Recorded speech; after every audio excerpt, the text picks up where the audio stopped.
살아있는 전도자가 되었습니다. 나사로가 살아있다라는 것 그 자체가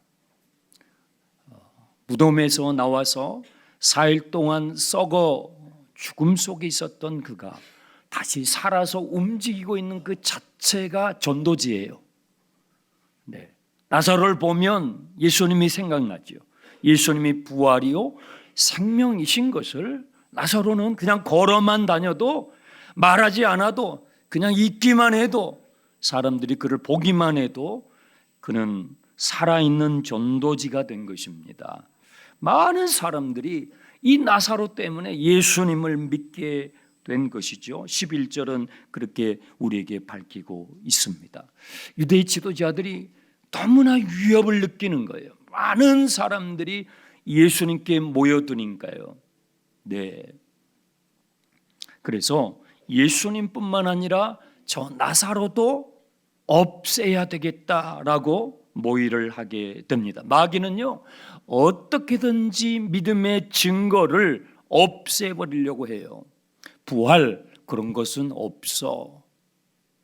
천국, 지옥 그런 것은 없어. 다 사람들이 불안하니까 만들어낸 지어낸 허구야 신화지라고 없애버리려고 하는 것이지요. 그런데요, 아무리 그 증거를 없애려고 해도 없앨 수가 없는 것은 예수 믿는 것은 받은 뭐예요? 증거 많도다. 할렐루야. 증거가 계속 나오는 거예요.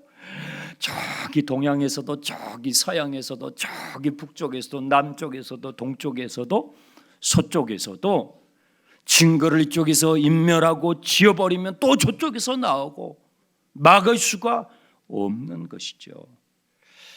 예수님은 베다니에서 하룻밤을 묵으시고 예루살렘을 향해서 올라가시는데 예루살렘이 발칵 뒤집힙니다. 12절을 보십시오.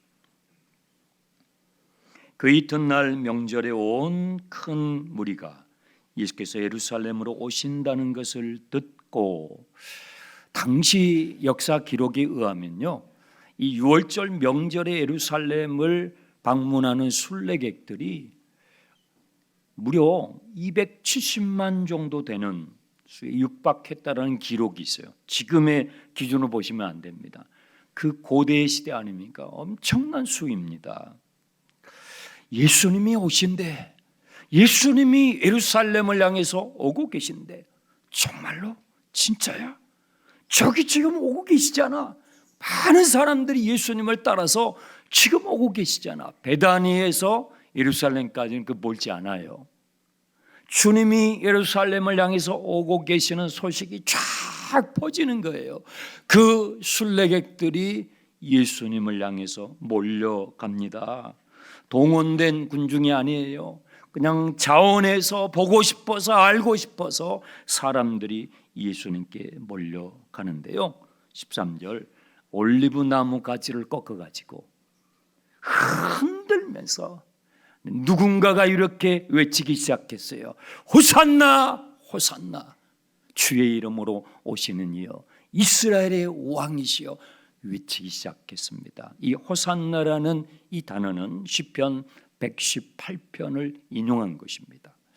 히브리어로 호시아나인데 우리 한국말로 호산나라고 번역을 한 것입니다. 그 뜻은 주여 구원하소서, 주여 우리를 이 상황에서, 로마의 압박을 당하고 있는 이 기가 막힌 상황에서 우리를 구원하소서, 건져주소서라는 그런 의미겠죠. 외치기 시작하는 거예요. 아마도 이렇게 외쳤던 사람은 17절에 소개되는 나사로를 무덤에서 불러내어 죽은 자 가운데서 살리실 때 거기에 있었던, 그 자리에 목격했던 바로 그 사람이 호산나 호산나를 외쳤을 수 있어요. 또 함께 합류하여 함께 가세해서 함께 외쳤던 사람들은 18절에 나와 있는 이에 무리가 예수를 맞으면 이 표적 행하심을 들었던 사람들, 그들이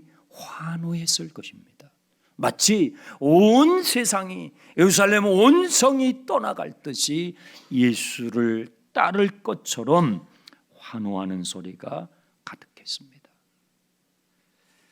여러분, 분위기가 지금 이 정도가 되면은 어때요? 예수님께서 한 번만 호응을 하시면 예수님은 왕이 되시는 거예요.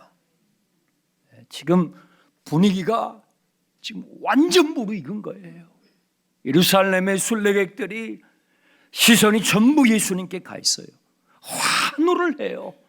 예수님이 한 말씀만 하시면, 한 번만 거기에 호응하시면 예수는 왕이 되시고, 그리고 그 사람들은요, 로마를 향해서 진격할 마음의 태세가 지금 다 되어 있어요.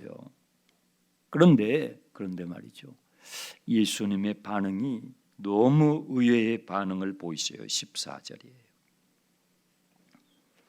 이스라엘의 왕이시여 하며 사람들이 외칠 때에 예수님은 한 어린 나귀 새끼에 올라타셔요. 여러분, 나귀는요 말보다도 작습니다. 나귀 새끼는요 더 작습니다. 그러니 성인인 예수님께서 그 어린 나귀 새끼에 올라타셨으니까 그 모습이 어때요? 기우뚱기우뚱하죠. 너 떨어질 것 같아요. 그 와 했는데 에이 이렇게 된 거예요. 한 말씀만 하시면 그 분위기에 기름을 붓듯이 불이 확 타오르면서 혁명이 일어날 것 같고 개혁이 일어날 것 같은 왕이 되실 수 있는 상황인데, 전혀 어울리지 않는 최악의 악수를 예수님께서 두신 것처럼 어린 나귀 새끼 위에 예수님이 올라타신 거예요. 여러분, 큰 말을 타셔야 되잖아요.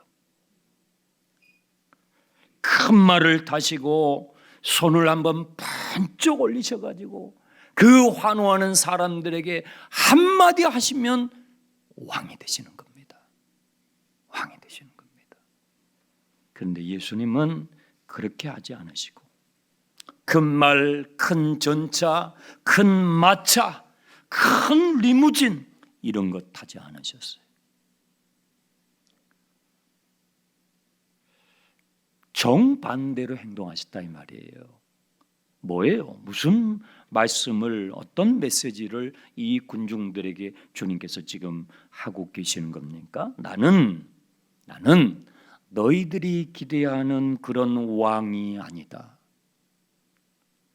나는 너희들이 기대하고 있는 그런 메시아가 아니다.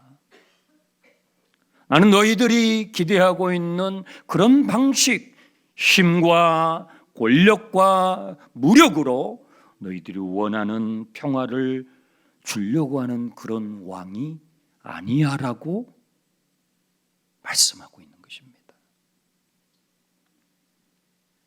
너희들은 지금 호산나 호산나 하면서 주여 우리를 구원하소서 하고 외치고 환호하지만, 나는 정말로 너희를 구원하기 위해서 왔는데 너희가 기대하는 방식이 아닌, 너희가 전혀 기대하고 있지 않는 방식으로, 그것이 무엇입니까? 죽음의 방식으로, 희생의 방식으로, 십자가의 방식으로 너희들에게 너희들이 원하는 그 진정한 평화를 가져올 거야 라고 말씀하고 계시는 겁니다. 예수님의 이러한 행동은 우발적인 행동이 아니라 이미 구약 예언서에 예언되어 있었던 행동이었음을 15절에 밝히고 있습니다. 구약 스가랴 9장 9절에 메시아가 오실 때에, 우리를 구원하시는 진정한 왕으로 그분이 오실 때에 세상의 군왕들과 같이 무력과 권력을 가지고 큰 말을 타고 오시는 것이 아니라 그는 겸손하셔서 작은 나귀 새끼를 타고 예루살렘에 오실 것이 예언되어 있습니다. 하지만 그 당시에 이 현장에 있었던 군중들 제자들, 심지어는 마리아와 마르다와 나사로조차도 그 의미를 충분히 이해하지 못했습니다. 나중에 그렇죠?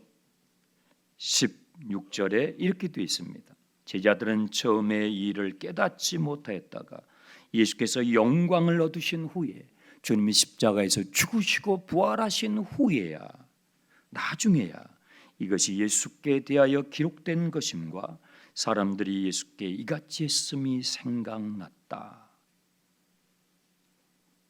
여러분, 주님의 사랑은요, 우리를 향한 주님의 구원의 역사는요, 우리의 이해력보다 크고 우리의 경험보다 큽니다. 그것을 말씀하고 있는 거예요. 지금 여러분이 이해하고 있는 여러분의 이해력보다, 여러분의 이성의 그 범위보다도, 여러분이 경험하고 있는 그 경험보다도 하나님의 역사는요, 우리를 향한 주님의 사랑은요, 훨씬 더 큰 것입니다.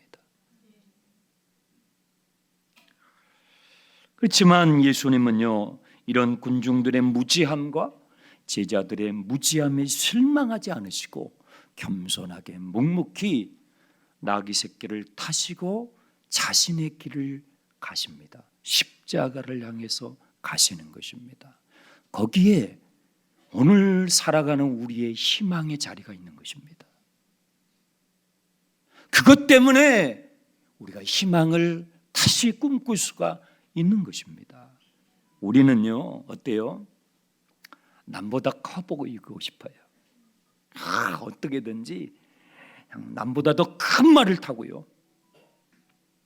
우리는 남보다 더 커 보이고 싶은 우리 안에 욕망이 있습니다. 제가 장충단 교회 감사하게 부임하고 나서 우리 교회 성도들은 아니에요. 다른 분들이 몇 분이 저한테 이렇게 물어보시는 거예요. 목사님, 어떤 집에서 사십니까? 취임을 축하드립니다. 어떤 집에서 사십니까? 어떤 차를 타십니까? 하고 몇 분이 저에게 물어보셨어요. 제가 그 질문을 받을 때 당황스러웠어요. 왜 이분이 나에게 이런 질문을 하실까 생각해 보았어요.